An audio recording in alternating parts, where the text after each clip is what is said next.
Alors, Erev Tov, on va commencer par le Tanya. Étude du jour. 5 Sivan 5785, Shahar, Oud, Vea Emuna, Inuk Katan, suite. Or, c'est le sujet de cet amour que Moïse voulut enraciner dans le cœur de tout Israël.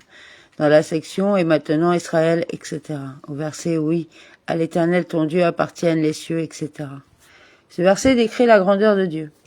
Le discours de Moïse évoque ensuite l'immense amour témoigné par Dieu au peuple juif. Pourtant, c'est seulement à tes pères, etc., vous circoncirez, etc., c'est au nombre de 70 âmes, etc., que tes pères sont descendus en Égypte, et maintenant l'Éternel ton Dieu t'a rendu aussi nombreux que les étoiles du ciel.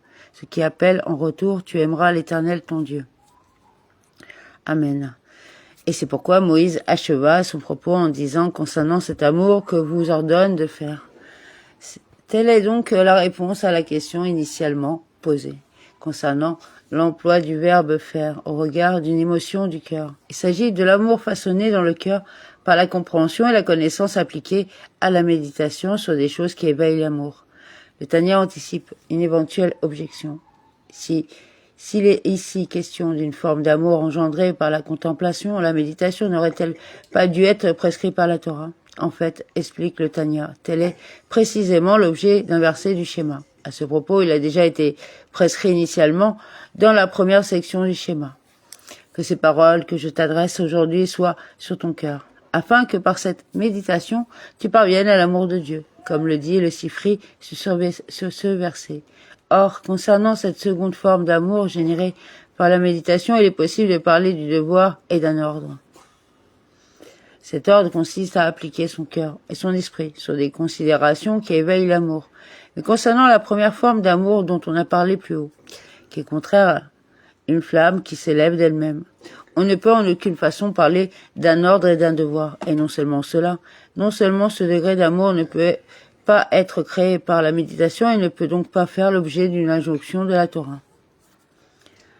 Mais plus encore, cet amour est la récompense donnée au juste. Goûter en ce monde un avant-goût du monde futur. Le monde futur est précisément celui de la délectation devant le rayonnement de la présence divine. Les justes en font l'expérience en ce monde où ils goûtent d'ores et déjà cet amour. Cet amour, il est dit, c'est comme un service de don que je vous donnerai votre sacerdoce, comme il sera expliqué à l'endroit voulu. Rabbi Gino Zalman, demeure béni, revient maintenant à la question initiale concernant le verset « Éduque l'enfant selon sa voie », de sorte que même lorsqu'il vieillira, il ne s'en écartera point. Le degré d'amour inférieur engendré par la méditation peut être qualifié d'éducation. Le chemin de préparation, la voie d'un enfant qui est à la portée de tous, comparé au degré d'amour supérieur, essentiel et constant, qui se révèle chez les tzadikim uniquement. Cependant, même celui qui a d'ores et déjà atteint le degré adulte du tzadik dans son service de Dieu doit néanmoins garder en mémoire ce chemin de son jeune âge.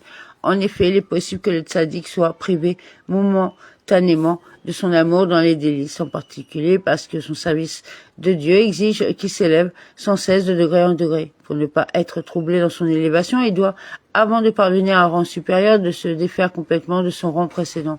Dans ce moment de transition, le tzaddik connaît le manque. Il se sépare alors de l'amour au degré duquel il était parvenu. Il ne dispose plus ainsi d'autres ressources pour servir Dieu que cette voie de jeunesse, qui consiste à éveiller l'amour pour Dieu par la méditation. Amen.